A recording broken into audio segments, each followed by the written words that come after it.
Welcome to Classes in Session, presented by UI Health. I'm Doug Glanville.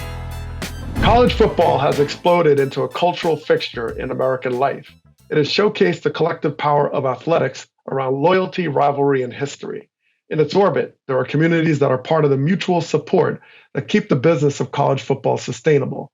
College towns that are also football towns. When the season winds down to a close, we want to know who was the best for a given year. The bowl system always made us think differently when we heard the word sugar, orange, or rose. This has now evolved to produce a college playoff system, bringing all of it together under one roof to crown a champion. Yet the number of teams to qualify is about to expand from 4 to 12, opening up the field and the possibilities for so many more schools, but also filling the treasure chest with the riches fit for a billionaire prince. The golden goose of college football is about to help dig for more gold. What will this new expanded system look like, and will this bold step turn us all into fools? Today, we speak with Nicole Auerbach, award-winning senior writer at The Athletic and analyst at the Big Ten Network, and Rece Davis, sports journalist at ESPN ABC, host of College Game Day, and in-game broadcaster for national college sporting events. Let's get to class.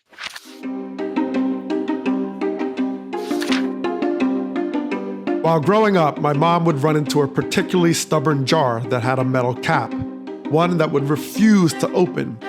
Now, we had openers where you could adjust the clamps, affix it to the top, and screw it open using the extra grip and force. And if that did not work, we would run hot water over the metal cap. Heat makes metal expand as the higher energy spaces out the atoms further from each other, and when it expands, it becomes easier to open.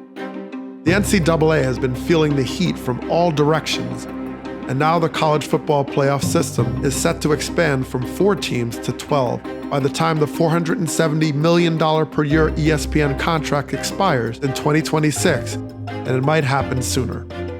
In college football, the NCAA's loose hold on the power broker universities in the system has always been set up to be challenged. This dates back to how the conference system was built, or even when top college football programs on weekly television broadcasts realized they could control their own revenues without the NCAA. In an effort to streamline the FBS system, the $800 million a year beast with 80% of that money going to its members, there have been grumblings about a power grab to take over the tournament without the NCAA, an entity which already lacks a sponsorship interest in it. It costs $65 million a year to fund, not to mention the high cost of insurance for liability and other. But the math is clear. More teams, more revenue, and estimates of the 12-team system would hit over $2 billion. As usual, the athletes get caught in the crossfire and questions arise. Given NIL, name, image, and likeness's influence, and the many favorable rulings to push the law, and the thinking that athletes at these schools are like employees and can therefore unionize, this will have a huge impact on any new format. It raises the potential for benefits like group licensing, revenue sharing, overtime pay, and maybe most significantly, health and safety protections for these athletes. The flip side of these concerns is once you are an employee, can you be fired? That is what Pac-12 Commissioner George Kliavkoff asked. As popularity increases and the opportunity for money becomes more available, expansion is the byproduct. Be it for more playoff teams or by conferences adding teams like the Big Ten added USC and UCLA. We still must ask the question that once the lid expands too much in a superheated economic marketplace, will the lid permanently become too big and lose its ability to function? Will it even fit on a new jar? Or will the lid simply melt from the heat? Well, thankful for having our next guest, Rece Davis, fellow colleague and friend at ESPN, ABC. He also is the host of College Game Day and a University of Alabama grad, so he knows a lot about college football and its traditions. So welcome in, Rece. Oh, glad to be with you, Doug. Thanks for asking me. Well, we're talking a lot about how college football is in deep consideration and really planning to expand the playoff system from 4 teams currently to 12. So this raises a lot of fascinating questions that we'd love to explore with you. And I think in general, starting with the sense of expansion, you're on site so often on these venues when you watch these games and call these games. And I'm curious about what you think the cultural implications are when you go from a smaller system to a bigger system in this landscape? I think the first thing is it's going to make more teams feel as if they have a chance. I think that there has been some resentment that has built in some corners of the country, mostly on the West Coast, but certainly other places as well, feeling like that, they had to win every game, and if they lost one, they had no chance at all or very little. So I think there is a feeling that the expansion will be more inclusive. I think the flip side to that, though, is that there is a feeling when we go on campus from time to time that there's a winner-take-all ultimate game in the regular season type feel that generates ridiculous levels of enthusiasm. The games I think of, Ohio State, Michigan last year, Ohio State, Michigan 2016, Alabama, LSU in 2019, where the atmosphere was just frenzied because there was a palpable feeling on campus all day leading up to it that this game was going to decide your fate as it pertained to the college football playoff, almost certainly. I mean, there's always the possibility that someone steps into an empty manhole and wrecks their own season, but for all intents and purposes, that it was going to decide whether you would be in the playoff. That's what's going to be sacrificed. And that is a cost in my judgment. That's something that has made college football unique among all sports. Now, you talk about perfection. That's always an interesting part of college football, the idea of like the undefeated season. Do you see like the expansion raising more of a conversation about who is, quote, the true champion when you have teams that might have possibly 3 losses, let's say, or 2 or 3 losses going in? What do you think the impact of that conversation is under the new system? It's a great point. No one's really going to care, but the fact of the matter is that when you make a larger tournament, a larger playoff bracket, you increase the likelihood that the team that is proven to be best over the long haul in the regular season is not crowned champion. It is not common in the NCAA basketball tournament for the best team over the course of the 30 plus games of the regular season ends up winning the tournament. But I think the World Series this year is probably a great example of the best team not winning the tournament, at least the team that proved to be the best. And in my estimation, there's a difference between a team that plays the best or is playing the best in the moment and a team that proved to be the best over the long haul. And one of the things that college football has had with the prior system, you have a higher likelihood of the team or one of the teams that proved to be best over the course of the year winning the championship. And, so I think if that's the drama you seek, and that can be a good thing, and I think it probably is, it's time to do it because it seems to be what the fans are hungry for. Yeah, and Rece, you're on or in these sites so often, and you see the enthusiasm, you experience it at such a deep level.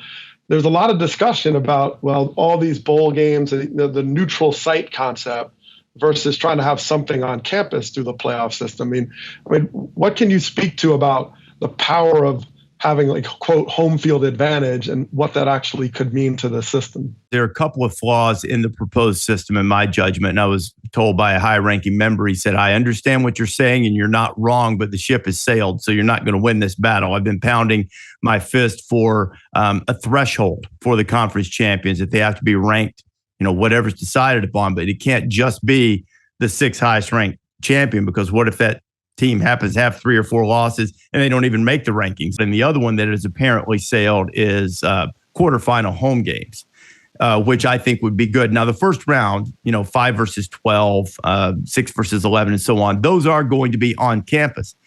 And that's one of the things that the top 4 in the new system have complained a little bit about. The teams that did the best, that are highest ranked, that won their conference championship and are the highest ranked teams, they're not getting a game on campus.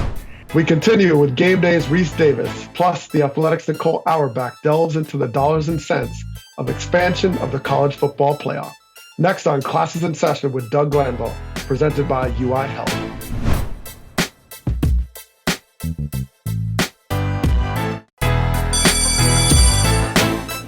Welcome back to Classes in Session with Doug Glanville, presented by UI Health, and our discussion with Rece Davis. I probably came into my college football understanding through the bowl system. And I remember growing up in New Jersey, it was always something to watch the Rose Bowl parade. So what do you envision happening to the bowl games in this kind of new structure?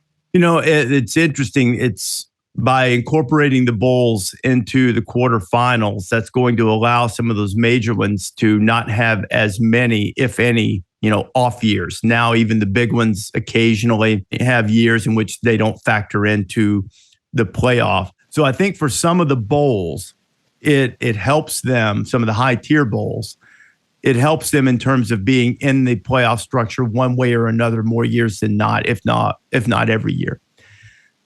Beyond that, the next tier of bowls, I've always argued that the old Weed Whacker Bowl, the Poland Weed Eater Bowl, or the now defunct Astro Bluebonnet Bowl, or even the Vegas Bowl, or any of those that are really fun games to watch, have never had an impact on the championship race. So there's not really any difference. So Rece, if you think about maybe one thing that would be what excites you the most about the expansion, as someone who's covering the game so closely, what is the thing that excites you the most about expansion? I think having more important games, once not only within the playoff itself, but I do worry, as I said earlier, about giving up the winner take all feel, which is unique to college football in the regular season.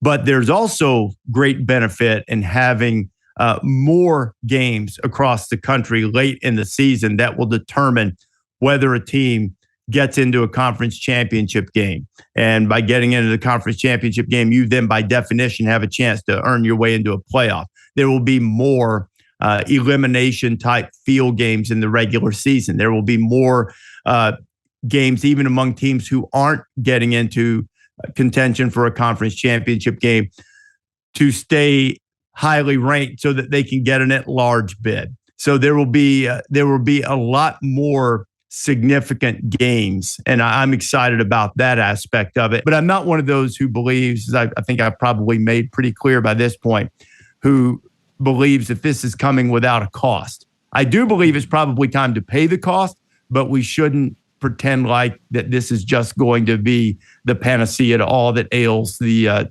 championship structure. All right, Rece Davis, thanks so much.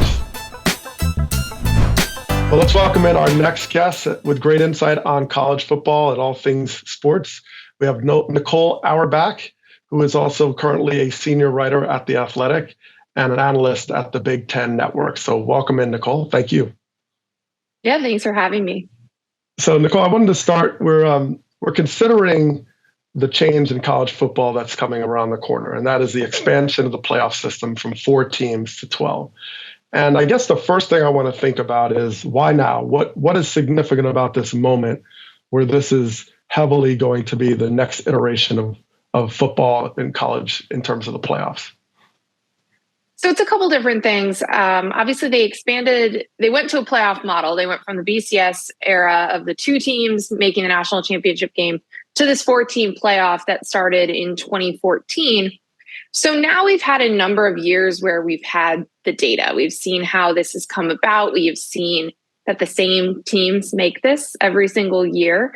And there's really been fatigue around that. And you're only involving a certain portion of the country when you're doing it this way. And then I just think you saw that there was so much more money at stake. And, we've all seen the estimates that if this thing expands to 12, 2 years early, which is what they're trying to do for 2024 and 2025, that could be $500 million more. I mean, this is just a very lucrative event. Adding more games makes it even more lucrative, and it can engage more teams. Well, Nicole, when you talk about the, sort of familiarity of the repetition of the same teams kind of winning or being champions, is the expansion, is the perception of the impact of the expansion of having more teams, would that change if still the Final Four are still, quote, the Final Four in the end? I mean, you have new teams, but then in the end, when you're down to the championship game, you're still dealing with those same teams. Does that make any difference to how this is perceived? I don't think so, because, that has been pushed back all along, right? Why are you watering this down, or what difference does it make if the same teams end up winning the national championship? Well, I think it makes quite a bit of difference, because it's way more interesting along the way. Making the playoff is a season maker. It is something that matters to a lot of people. I personally believe that there should be access for these group of 5 programs in some of these places that right now really do not have a path to the playoff unless the stars align, like we saw with Cincinnati last year. I think that more importantly, it really does mirror the basketball tournament. And so if you think about the best March Madnesses, people always say it's early round upsets, but the Blue Bloods get to the Elite Eight. The Blue Bloods are in the Final Four, right? And I think most people would say the best NCAA tournaments. You want Cinderella, but you don't want Cinderella sticking around too long if you don't think they're one of the best teams in the country. So to me, an expanded college football playoff is similarly. I mean, if I'm Cincinnati or UCF or whoever, I'd rather my season end in a game that I was playing, and instead of being told that I wasn't good enough to participate, even if I'm not going to win the whole thing. Coming up, more with Nicole Auerbach and if bigger is better in the college football playoff. We'll be right back on Classes in Session with Doug Glanville, presented by UI Health.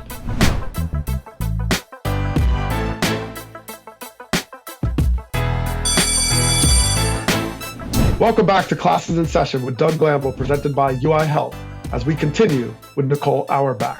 And sometimes when you're coming up with a system, like you're expanding on previous expansion, you have lessons that you've learned from the first iteration, right? The first round. What do you see as unique challenges around, where you actually draw the line of like who gets in and who doesn't? So I think an expanded playoff gives you a little more wiggle room. Right now, there's so much pressure right around that 4th spot because you're only picking 4. So what if, that first year, what if Ohio State was 5th? They won it all. They were the best team in college football that year, but they had an early season loss. People weren't sure. It was the first year of the playoff. How is this going to play out? If they mess up that 4th spot, you could leave out the national champion. In a 12-team model with 6 conference champions and 6 at-large spots, you have more cushion. You're probably going to get the national champion in those at-large spots without having to worry too much about missing someone, because you're going to be able to go deeper into the rankings, or teams that have had a loss or maybe scheduled really difficultly earlier in non-conference play and suffered a loss on the road or something like that, but then got better throughout the season. So I think that piece will actually alleviate some of the pressure from the selection committee. But, as we've been told right now, I think they're going to keep the same criteria, which is kind of shrouded in secrecy in some areas. Yeah, and then I read in one of your comments at The Athletic, I thought was fascinating about sort of pushing back against this idea of perfection. When you're in a system that's so small, you want to have the undefeated season. And when you become obsessed with that undefeated season, your scheduling starts to follow along suit, because you don't want to risk any losses anywhere. What opportunities exist when you're not constantly chasing perfection? What does that actually open up for college football? We haven't had a 2-loss team make the CFP in this 4-team era. So to me, that says you don't have much of wiggle room, right? This is the word I keep using, right? About the selection committee, about the teams themselves. If you can only suffer 1 loss, then we can write off a bunch of teams that just suffered their 2nd loss and we're at the midpoint of the season, right? But also you just know that you need to take that into consideration in your non-conference scheduling. You're better off going through it. I thought about this last year. Clemson opens the season, loses to Georgia, sets the narrative for both of those teams the rest of the season. Clemson goes and plays an FCS opponent and wins that game by 40. It's totally different. But I think in general on this front, I think you need to pick teams that do not have perfect records in order to change behavior. This is something the basketball selection committee did really well. They started snubbing teams, right? They're leaving out teams that played nobody in the non-conference, that didn't challenge themselves. And after a while, that plus the selection committee literally calling and talking to coaches changed the way that people started to schedule in college basketball. We've seen a number of schools like Florida, Georgia, Ohio State schedule really marquee home and home games for after 2026, because they were assuming, right, this playoff's going to expand. These types of games will help boost our resume at an at-large. We should have more wiggle room. What are you most looking at to see what they're going to do and maybe what you hope they'll do? Well, one of the big unresolved pieces that is very interesting from a behind-the-scenes perspective, and this is actually, I guess, become a little bit more top of mind, is the money, the revenue distribution. Right now, we don't know how the expanded playoff will give its money to all of the conferences. Right now, in the 4-team model, basically all the Power 5 schools get the same amount. And it's the same amount regardless of how many teams you're sending to the playoff, if your team is advancing to the national championship. So that's probably going to change. You've got to think that the Big Ten and the SEC are going to push for more proportional representation and revenue distribution, because if you think about, again, the basketball tournament as a model of a great postseason event and incentivizing the right things, conferences get paid for how many teams they send to the playoff to the tournament, and then they get a tournament unit each time that team advances. So you're getting more money if your teams are more successful and you're sending a lot of teams. Well, Nicole Auerbach, first of all, you got me fired up about it. So I thank you so much for great insight. And, we all learned a whole lot today about college football and the machinations of what's about to change. And so really thank you for your insights and your time. Yeah, thanks so much for having me. It is clear that college football sensed that it was time for a change, that the playoff system currently employed was popular, but also narrow. The same teams were reaching the Final Four. The exposure to the traditions of college football were showcasing only one region of the country, and there was money left on the table. With expansion, more teams have hope. More teams will now know that their championship hopes were not dashed from a week 1 debacle. They can be redeemed and bounce back without having to wait until next year. We now know that the system is not perfect, that once a line is drawn in the sand, someone on the outside will feel the cold air of a snub. But maybe that's part of the fun, the debate on the national stage that is talking about teams that normally are eliminated after week 3. Nothing is perfect, but now at least perfection will not be created by avoiding risk through scheduling. I'm Doug Glanville. See you next time in class.